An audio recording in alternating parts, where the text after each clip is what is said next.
semuanya, kami dari kelompok 6 akan menjelaskan mengenai kasus pertemuan 3, yaitu tugas 3 Alexander Forbes.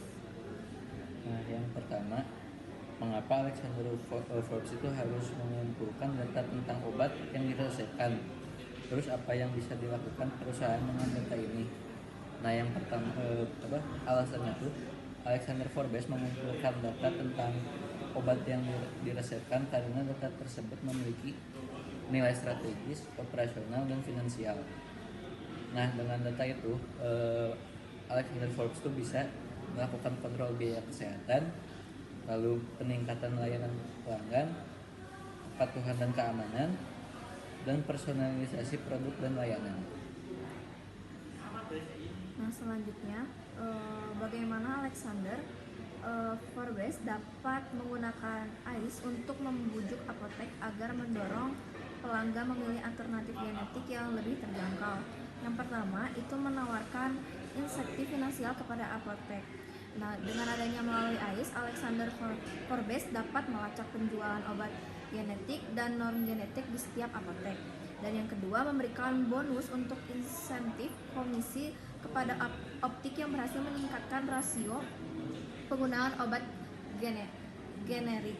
Contohnya, misal jika apotek berhasil mencapai tingkat konversi 70% dari obat bermerek ke genetik dalam 1 bulan, Alexander Forbes memberikan bonus dalam bentuk tunjangan layanan dan potongan biaya klaim. Yang kedua, itu integrasi AIS dengan sistem apotek. Alexander Forbes dapat mengintegrasikan sistem AIS dengan sistem manajemen apotek. Nah, ini untuk memberikan notifikasi langsung ke apoteker saat pelanggan datang dengan resep mahal, dan menyediakan data riwayat klaim dan preferensi pelanggan untuk membantu apotek berdiskusi dengan pelanggan secara lebih profesional dan meyakinkan. Yang ketiga adalah pelaporan kinerja apotek. Dengan memanfaatkan data AIS, Alexander Forbes bisa yang pertama menyusun laporan bulanan atau kuartalan tentang seberapa sering apotek mendukung penggunaan obat generik. Yang kedua, membandingkan apotek satu dengan yang lain dalam hal kontribusi terhadap penghematan biaya. Apotek bisa menggunakan laporan ini untuk meningkatkan kinerja dan juga layanan. Yang keempat, dengan edukasi dan juga pelatihan apotek. Data dari AIS bisa menunjukkan pola pelanggan yang menolak obat generik. Alexander Forbes bisa yang pertama menggunakan informasi ini untuk mendesain program pelatihan bagi apoteker agar mereka lebih efektif menjelaskan manfaat obat generik kepada pelanggan. Yang kedua, menyediakan modul edukasi digital dalam sistem apotek berbasis AIS. Dan yang terakhir, menggunakan AIS untuk memonitor dan mengevaluasi kinerja apotek. AIS dapat mencatat dan menilai tingkat keberhasilan apotek dalam mempromosikan obat generik, lalu memberi feedback atau evaluasi berkala untuk mendorong perbaikan. Lalu selanjutnya, bagaimana digitalisasi klaim menambah nilai bagi organisasi. Sebelumnya, pengertian dari digitalisasi klaim itu adalah proses mengubah sistem pengajuan dan pengelolaan klaim dari manual berbasis kertas menjadi digital terintegrasi.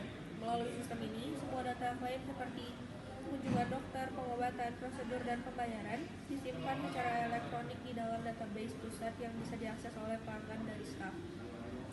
Lalu tujuan utama digitalisasi klaim sendiri itu yang pertama mempercepat proses klaim, yang kedua mengurangi kesalahan administrasi, yang ketiga memberi kemudahan akses bagi pelanggan. Dan selanjutnya kalau contoh di Alexander Forbes, yang pertama pelanggan bisa mengajukan klaim melalui aplikasi mobile, yang kedua sistem secara otomatis mencatat data klaim dan mengirim notifikasi jika ada obat generik yang lebih mudah, dan yang terakhir semua data tersimpan digital dan mudah dicari atau dianalisis. Lalu nilai tambah digitalisasi klaim bagi Alexander Forbes ada beberapa. Yang pertama, meningkatkan efisiensi dan produktivitas. Ini proses klaim lebih cepat dan minim kesalahan karena tidak lagi menggunakan sistem manual. Lalu dokumen mudah diakses dan diproses oleh tim internal. Dan yang terakhir, menghemat waktu kerja dan biaya operasional. Yang kedua, memberikan kemudahan akses dan juga transparansi.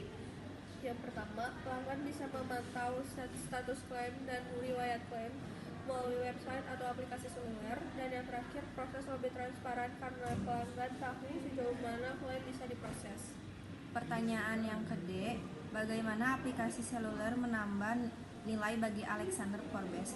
Yang pertama, meningkatkan pengalaman dan kepuasan pelanggan, yaitu melalui aplikasi seluler Pelanggan dapat mengajukan klaim kapan saja tanpa harus datang ke kantor atau menghubungi call center. Fitur cek status klaim secara real time meningkatkan transparansi sementara akses catatan historis kesehatan dan klaim memberi pelanggan kontrol penuh atas data mereka. Selain itu, notifikasi otomatis seperti saran obat generik yang lebih murah membantu pelanggan membuat keputusan yang lebih manfaat, hemat, dan efisien.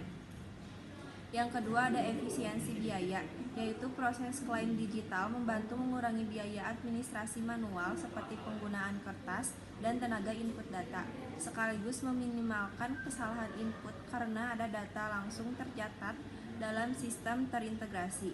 Selain itu, sistem ini juga mengurangi beban call center karena banyak pertanyaan pelanggan dapat dijawab langsung melalui aplikasi. Yang ketiga ada data dan analitik.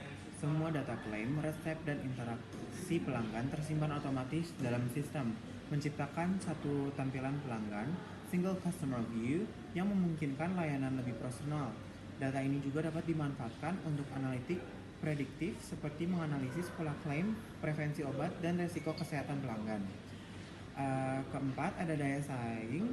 Aplikasi menjadi nilai tambah yang membedakan Alexander Forbes dari pesaing yang masih menggunakan proses tradisional. Pelanggan menjadi lebih loyal karena layanan yang cepat dan praktis. Sementara, perusahaan dapat menambah fitur lain seperti kalkulator pensiun, pengingat jadwal dokter, atau chat dengan konsultan untuk meningkatkan nilai layanan.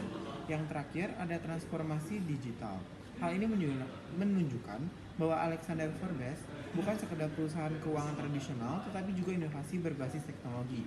Selain itu, langkah ini membuka peluang monetisasi baru yang melalui fungsi IT sebagai sumber pendapatan, misalnya dengan menjual solusi digital serupa kepada mitra lain. Yang terakhir yaitu gunakan internet untuk menemukan peningkatan IT lain yang telah diperkenalkan Alexander Forbes di luar divisi perawatan kesehatan mereka. Yang pertama itu ada platform digital untuk pensiun dan investasi. Yang kedua itu ada aplikasi mobile multiguna. Yang ketiga ada big data dan artificial intelligence. Yang keempat ada robotic process automation atau RPA. Yang kelima ada cloud migration and keamanan cyber. Sekian dari kelompok kami, terima kasih.